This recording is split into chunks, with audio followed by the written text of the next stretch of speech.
My name is Ashley, and this is An Album a Day, an English language podcast promoting commentary on South Korean pop music. This podcast covers mainstream, indie, and some underground artists within the scene and provides both factual and opinionated K-pop commentary.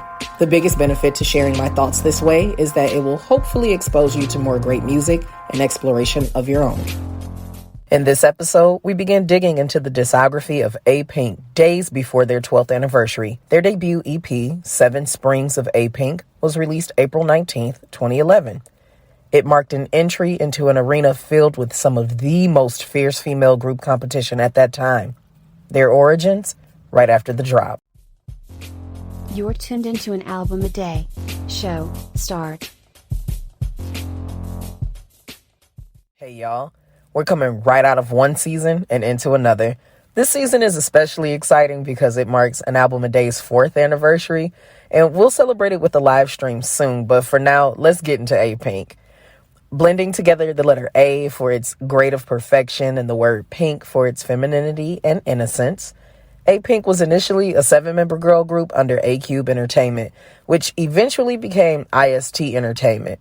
At the time of this episode, the group is now composed of 5 members, with 2 departing in 2013 and 2012, respectively. A-Cube Entertainment was an independent label of Cube Entertainment from 2011 until 2015, in which Lowen Entertainment would buy 70% of the shares, thus changing it into Plan B Entertainment until 2019. Eventually, Kakao M, now known as Kakao Entertainment, would own the company and merge it with Fave Entertainment and become Play M Entertainment until 2021.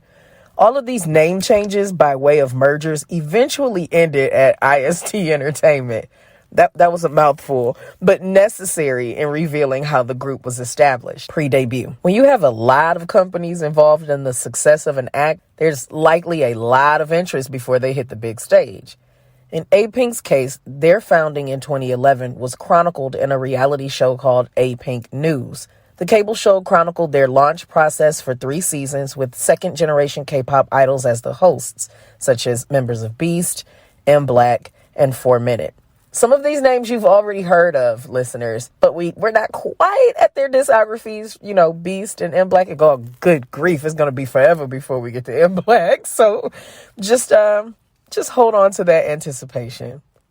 Then on April 19th of that year, members Son Nan-eun, Park Cho-rong, Oh Ha-young, Jong Eun-ji, Hong Yu-kyung, Yoon Bi-mi, and Kim Nam-ju made their debut with their first extended play, 7 Springs of Apink.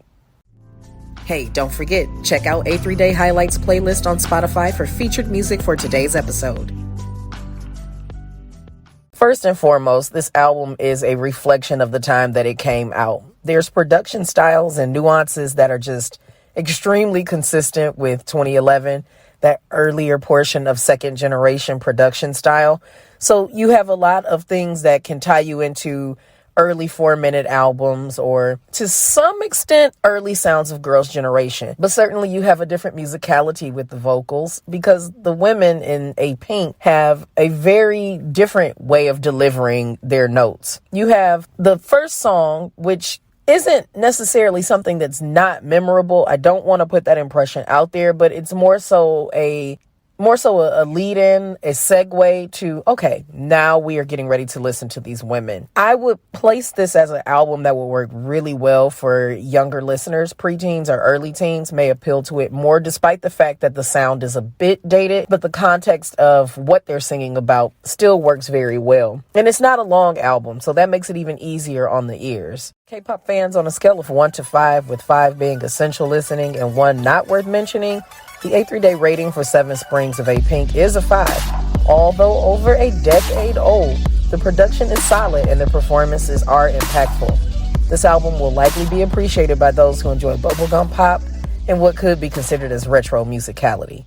Season 7 of An Album a Day, a review of every album in K-pop, is hosted by Ashley with media research provided by AJ and podcast production and editing by Carolyn Hines. Special shout out to my Patreon supporters, the freshmen, student body, the scholars, and the staff who keep my vision of becoming your favorite foreign Korean music historian exploring all the industry from A to Z a real thing. Check out this episode's show notes to connect with me on social media and learn more about becoming a sponsor on Patreon. Tell other K-pop fans you enjoy this podcast by leaving a few stars or a review on your favorite podcast platform. Thank you for listening, and I'll catch you in the next episode. Bye, y'all.